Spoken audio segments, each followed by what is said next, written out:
ആർത്തവവുമായി ബന്ധപ്പെട്ട് വളരെ പ്രധാനപ്പെട്ട ഒരു നിരീക്ഷണം സുപ്രീം കോടതിയുടെ ഭാഗത്തു നിന്ന് വന്നിരിക്കുകയാണ്. ഇപ്പോൾ ആർത്തവകാലത്തെ ആരോഗ്യം എന്ന് പറയുന്നത് മൗലികാവകാശമാണ് എന്നാണ് സുപ്രീം കോടതി വ്യക്തമാക്കിയിരിക്കുന്നത്. അത് അവരുടെ പെൺകുട്ടികൾ എന്ന് മാത്രമല്ല സ്ത്രീകളുടെ മൗലികാവകാശമാണ്. ആർത്തവകാലത്തെ ആരോഗ്യം എന്ന് പറയുന്നത് സ്ത്രീകളുടെ മൗലികാവകാശമാണ് എന്നാണ് സുപ്രീം കോടതി സൂചിപ്പിച്ചിരിക്കുന്നത്. ആർത്തവാരോഗ്യത്തിലെ കേന്ദ്ര നയവുമായി ബന്ധപ്പെട്ട ഹർജിയിലാണ് സുപ്രീം കോടതിയുടെ ഈ പരാമർശം.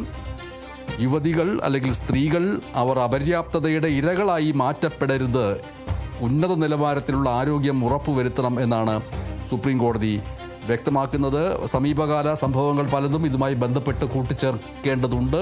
പ്രത്യേകിച്ചും രാജ്യത്തെ വിവിധ വിദ്യാലയങ്ങളിലും ഓഫീസുകളിലുമൊക്കെ ആർത്തവവുമായി ബന്ധപ്പെട്ട വിഷയത്തിൻ്റെ പേരിൽ സ്ത്രീകളെ, ജോലിക്കാരെ, വിദ്യാർത്ഥിനികളെ ഒക്കെ മാറ്റി നിർത്തുകയും അവരെ രണ്ടാം കിട പൗരരെ പോലെ അവരോട് പെരുമാറുകയും ചെയ്തതിൻ്റെ ചില സന്ദർഭങ്ങളൊക്കെ ഉണ്ടായിട്ടുണ്ട്. അതുകൊണ്ട് കൃത്യമായും സുപ്രീം കോടതി ഈ വിഷയത്തിൽ ഇടപെടുകയും സ്കൂളുകളിൽ നാപ്കിനുകൾ അടക്കം സൗജന്യമായിട്ട് നൽകി വൃത്തിയുള്ള ശുചിമുറികൾ ഉറപ്പാക്കുക എന്നിങ്ങനെയുള്ള നിർദ്ദേശങ്ങളൊക്കെ സുപ്രീം കോടതി ഈ ആർത്തവകാല ആരോഗ്യം അവകാശം എന്നുള്ള ഒരു മുദ്രാവാക്യം തന്നെ മുന്നോട്ട് വെച്ചുകൊണ്ട് അതൊരു മൗലിക അവകാശമാണ് എന്ന് ആവർത്തിച്ച് വ്യക്തമാക്കിക്കൊണ്ട് സുപ്രീം കോടതി കേന്ദ്ര നയവുമായി ബന്ധപ്പെട്ട ഹർജിയിൽ അതിനൊരു വ്യക്തത വരുത്തിയിരിക്കുകയാണ്. ആർത്തവകാലത്തെ ആരോഗ്യം എന്ന് പറയുന്നത് പെൺകുട്ടികളുടെ മൗലികാവകാശമാണ്.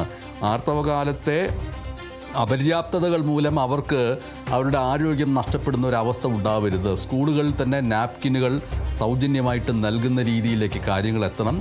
ഒപ്പം തന്നെ ശുചിമുറികളൊക്കെ വൃത്തിയായിരിക്കണം എന്നുള്ള സൂചനയും നൽകിയിരിക്കുന്നു. ചില സ്കൂളുകളിലൊക്കെ ആർത്തവമുണ്ടോ എന്ന് നുണ പറയുന്നതാണോ എന്നറിയുന്നതിന് വേണ്ടി ചില തൊഴിലിടങ്ങളിൽ ഒരു ശുചിമുറികളൊക്കെ വൃത്തിയാക്കുന്ന ഒരു സ്ത്രീക്ക് ഈ രീതിയിൽ അപമാനകരമായിട്ടുള്ള ഒരു പെരുമാറ്റം ഉത്തരേന്ത്യയിൽ ഉണ്ടായിരുന്നു.